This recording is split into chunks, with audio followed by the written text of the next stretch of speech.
Website best practices are critical for your radio station to surpass your competition. This week, we'll be talking about the psychology of web design and how it affects your visitors. This is Better Radio Websites, the podcast for radio professionals who want to see their website generate more traffic and revenue.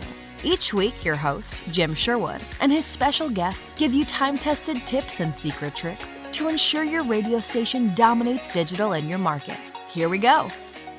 Hi, it's Jim, and welcome to Better Radio Websites, the podcast that wants to help you get more visitors and the most revenue from your radio station website. There are hundreds of websites out there with great content and perfect promotion on air and over social, but they never really take off. Most visitors come once and then they never return. Have you had a website like this and wonder why? Well, this is where the psychology of web design comes in. Yeah, this can be a deep rabbit hole, but today we're only going to skim the top. Each week we try to educate you and as well as our clients on the best practices when it comes to their radio station website. While many understand these best practices, not everyone leans in and understands how those best practices interact with our visitors and their human mind. And that's important because whenever we give a best practice, there's a lot of research and psychology behind that. The choices that go into your website design can really make or break your website's success. Research has shown that 94% of users don't trust websites that are poorly designed. And that translates over to the business behind that website. And we're not just talking about aesthetics here and what it looks like. Experts in quality web design know that a great website goes way beyond simply being attractive. Any proper website really should impress your visitors, hold their attention, and then lead them to some sort of action, like signing up for a newsletter, streaming the station, something like that. The psychology of web design includes the colors, the spacing of things on the page, the load times, even the font choices that you use can affect your visitors' mood and perception of your radio station and really your whole entire company. Just like you deliberate over and over about a station's logo, colors, and the feel, does it match the station? The color of your website should reflect the vibe of your station as well and the music that you play. Canva did a great article on how major brands have used colors in their logos to drive feelings about their products. We have a link to that in the show notes. And not only color, all of the elements that I mentioned are just a few factors that come into play to trigger subconscious reactions in our visitors. It affects the way they feel, and you must leverage these in order to get the desired action from them. So let's first talk about layout. A great website layout guides the user toward the action that the designer wants them to go in. Studies have shown that 38% of users claim to leave a website if the content or the layout is unattractive. They just simply leave without doing anything. A very easy way for a website to look disjointed is to use images that are not equal sizes. If you go to any major news source, you'll notice that all of the images on the page are the same size, or roughly the same size in the same section. Now, we've seen some radio station websites where the images attached to the articles, they're all kinds of sizes. Some are tall, some are wide, some are big, some are small. And the human brain is amazingly sharp at recognizing patterns. We are just adept at noticing patterns in the background color, to page layouts, everything. So not incorporating this into your design and displaying images of unequal proportions, well, that breaks the familiarity problem in our brain, and it finds it difficult to focus on the page at all. And then we kind of lean more toward that 38% who just really want to leave because our brain doesn't know how to process all of this. Essentially, it means if your homepage or the other pages on your website are disorganized and the structure really doesn't make sense, then you've blown that first impression. Now let's talk about fonts. The font choice for your website can say a lot about your radio station as well. It sets the tone for the writing that's on your website. Serif fonts are the fonts that have those occasional tails on the end. They give the impression of heritage or authority. Think Times New Roman. They also work well for respected news outlets like the New York Times. Sans serif fonts, or the fonts that do not have tails, think Arial or Helvetica, they have a clean, more modern aesthetic to them. These are used by tech companies, social networks, that sort of thing. Now, you do want to steer clear of the cutesy font choices for your station website, even if they match the font within your logo, because these kind of artsy fonts, they're really meant for single use cases, kind of like small, kind of like your logo. And they're not really meant for large areas around a website design or every page on a book or a magazine, for an example. Picking the proper readable font based on the psychological aspects of the message that you're trying to convey is really the safest route. Whatever you do, and I cannot stress this enough, never use Comic Sans for your website, for your banner ads, or really anything else. If you have it on your computer, try to delete it. Check out Captain Marvel's, the Marvel comic book hero.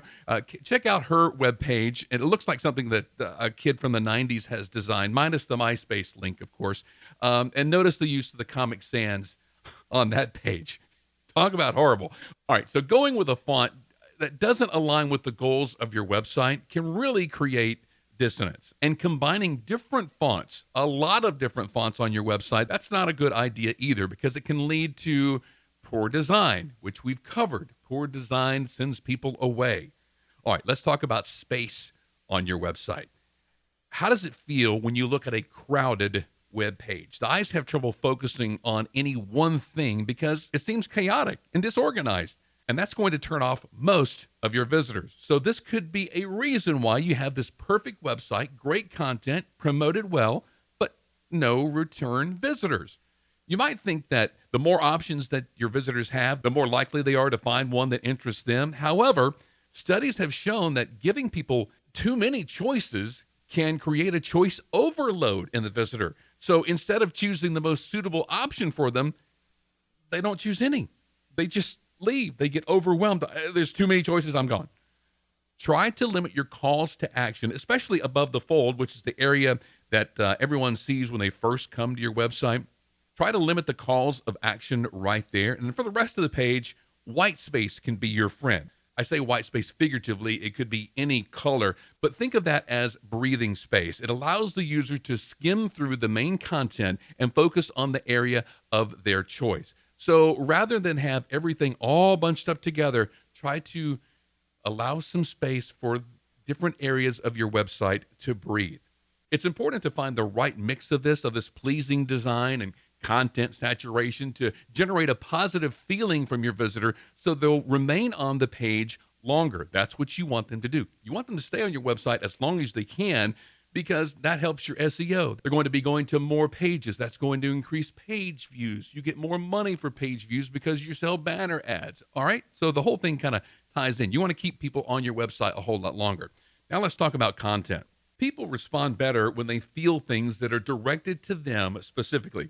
Personalized content that speaks to the users, using the word you or your, for instance, and discussing their specific interest gives the consumers a more positive, friendly feeling about your website, and it builds trust in your brand overall. Now, you can use this little psychological tidbit by manipulating the titles of your news or blog post. Give it a try on 2 separate but similar posts and see which one of them gets opened more often. Like instead of city officials announce road closures this week, use something more like local road closures next week might affect your commute. That becomes a little bit more personal. It's going to affect me. You won't be able to use this with every news story, obviously, but just know that it's out there and that visitors are more likely to respond to these more personalized messages. So ensure that you and your authors kind of have this in the back of their mind. So if any news story is actually going to affect your listeners or may affect them, be sure to include that in the title. All right, now let's talk about loading time. We've all experienced websites that have taken forever to load. According to Google's research, users are 32% more likely to leave your website if a page takes more than 3 seconds to load. They just get tired of waiting. It's a paradox known as the perception of speed. And the theory suggests that people don't notice time passing when they're occupied with something pleasant. But if they're irritated or displeased, they'll know exactly how much time has passed. Use a free service like Google Page Insights. We have a link to that in the show notes to examine your pages and look for ways that you can make your websites load faster. The biggest culprit, really, among radio station websites is the use of these large Images. Our folks are taking images from, I don't know, Facebook or their own cameras directly from their cameras and trying to put it on their website. So ensure that every image that your team uploads to the website is properly sized and it's optimized for the fastest loading times. Because take a look at your homepage right now and count up every single image that's there. Include the logo, your banner ads, and every image that's in your slider if you have one, and all of the images that are tied to a news post. Count them all up, and you'll probably see that, wow, there are a lot of files that need to be downloaded every time that somebody visits our website. Making each one of these images as small as you can will drastically help your website loading times. So don't underestimate the psychology of web design. Everything that's on the website should give the listener and the viewer a positive experience, because that positive experience is going to make them stay longer and come back more often, or share your content out to somebody else. The cognitive and psychological impacts of web design, they just really can't be overstated. Any brand that connects with their audience on an emotional level will be more easily to earn their trust and loyalty. Now, if you're wondering if your current radio station website or mobile app checks all the boxes that we've mentioned here today, it's a great idea to perform a website usability test or a mobile app usability test. It's kind of like a music test. This is where you have random people who have had little or no interaction with the station website or mobile app to perform tasks. And along the way, ask them how easy or hard it is to do specific things. Ask them questions. If they were to want to find out how to contact the radio station, how they would do that. Who's the midday person? How easy is that to find? All of these little questions can test the connection that your website is or is not making with your audience. And it's going to give you some insight in what to tweak in order to improve that connection. Again, research shows that 94% of users don't trust websites that are poorly designed. 48% of people cited that a website's design as the number one factor in deciding the credibility of the business it represents.